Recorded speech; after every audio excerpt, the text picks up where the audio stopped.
Que ver con la denuncia de algunos congresistas, una de ellos, la representante de la Cámara, Jennifer Pedraza. Y el asunto está relacionado con lo que podría ser una cierta maniobra para embolatar la elección de Contralor. Representante Jennifer Pedraza, buenos días. Hola, muy buenos días. Un saludo para ti, Gustavo, y para toda la audiencia en la mesa de trabajo. ¿Cómo sería la jugadita desde su perspectiva? Gustavo, esta es la segunda vez que podemos conversar ustedes conmigo. Precisamente en varias oportunidades hemos venido denunciando que ya han pasado 6 meses desde que el Consejo de Estado declaró nula la elección del Contralor Carlos Hernán Rodríguez, precisamente porque fue todo lo tramposa que pudo y le dio la orden al Congreso de la República, no si quería o no quería, sino que iniciara de inmediato el proceso de elección de Contralor desde cero.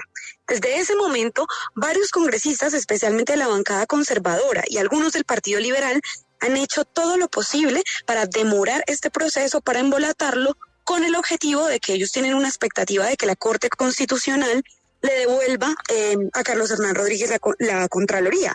Yo les quiero decir que ya ha habido 2 fallos del Consejo de Estado, fallos en contra de la tutela de Carlos Hernán Rodríguez, y aún así no ha habido poder humano que logre que se inicie el proceso de elección de Contralor. Y cuando por fin sale la resolución para iniciar el trámite y el proceso de elección de Contralor, el día de ayer y durante esta semana el Partido Conservador, especialmente el representante Ape Cuello, presentan una proposición para frenar esa resolución, para anularla, y esa resolución precisamente es la jugadita o la forma de embolatar la elección de Contralor. Afortunadamente, logramos que esa proposición inicial pues no se aprobara, y lo que se creó fue una comisión ahí que pues no tiene ninguna capacidad legal para reemplazar la labor de la mesa directiva del Congreso de presentar el cronograma para elegir el Contralor.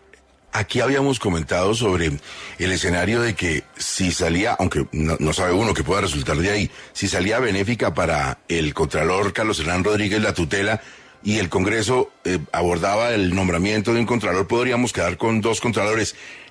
Hago de abogado del diablo, ¿no sería mejor esperar a que la tutela se definiera? Pues mira, Gustavo, lo que pasa es que ya han pasado 6 meses, es decir, primero se agotó un fallo de tutela, porque ese fue el primer argumento que presentó, y aun cuando se falló la primera tutela en contra de Carlos Hernán, el Congreso no quiso iniciar el trámite para elegir el Contralor.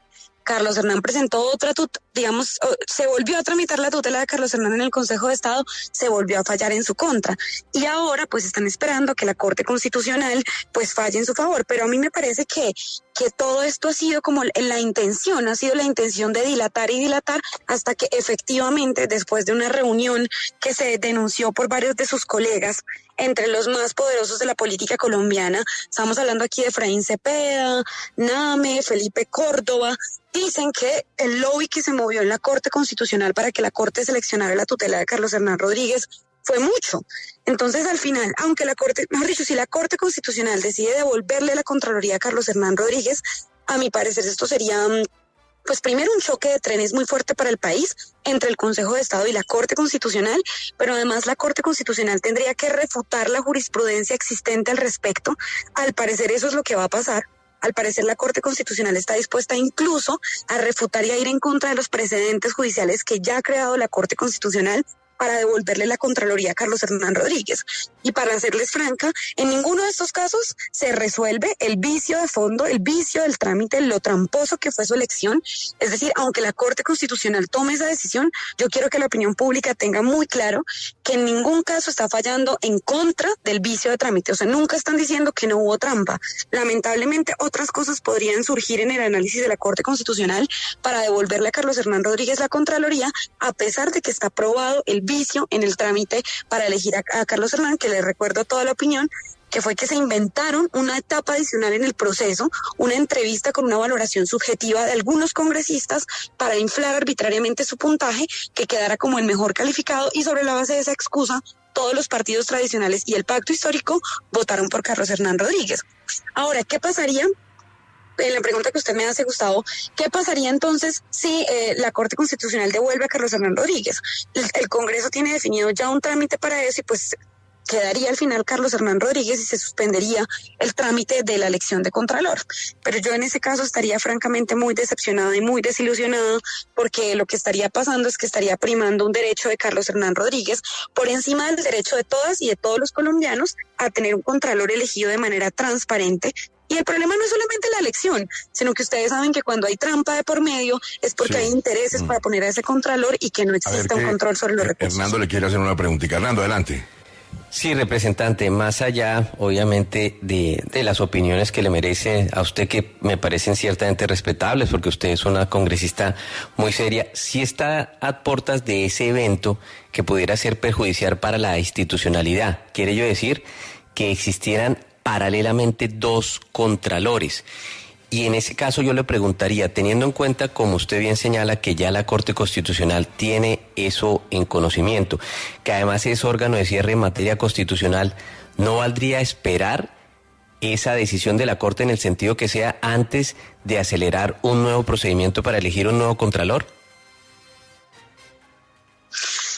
La Corte Constitucional puede tomarse un tiempo importante para decidir ese fallo, porque en su sabiduría y en toda su revisión, pues va a tener que escuchar incluso voces diversas para definir qué es lo que va a hacer.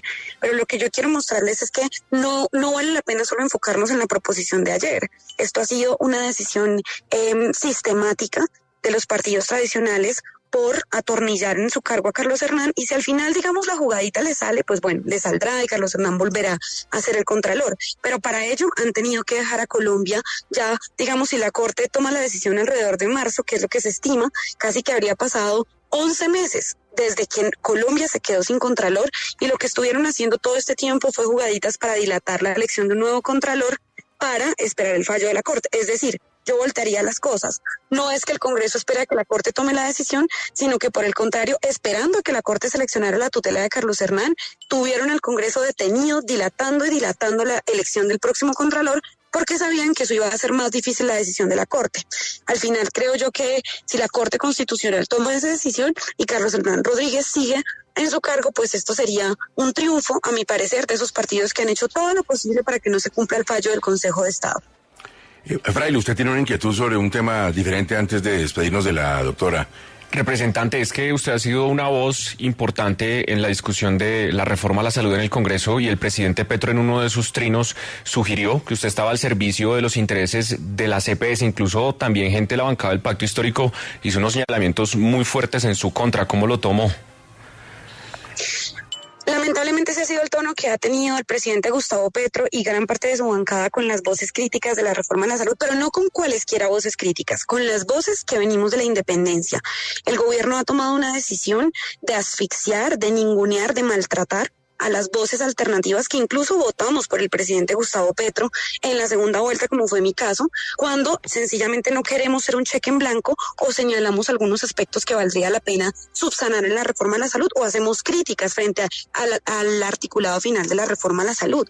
Pero yo le quiero decir a todas y a todos los oyentes que me están escuchando en este momento, ustedes pueden entrar a cuentas claras, buscar las elecciones del Congreso, buscar quiénes financiaron mi campaña, y no van a encontrar ni un solo peso de la industria de las EPS. Pero no solamente eso, sino que no van a encontrar una intervención mía, ni una proposición mía en el debate de la reforma a la salud defendiendo a las EPS. Yo he estado de acuerdo con el giro directo, estoy de acuerdo con que le quiten la plata a las EPS, pero este ha sido el lugar común y la vieja confiable que ha utilizado el Pacto Histórico para sacarle el cuerpo al debate y para no responder ninguna de mis críticas frente a la reforma a la salud.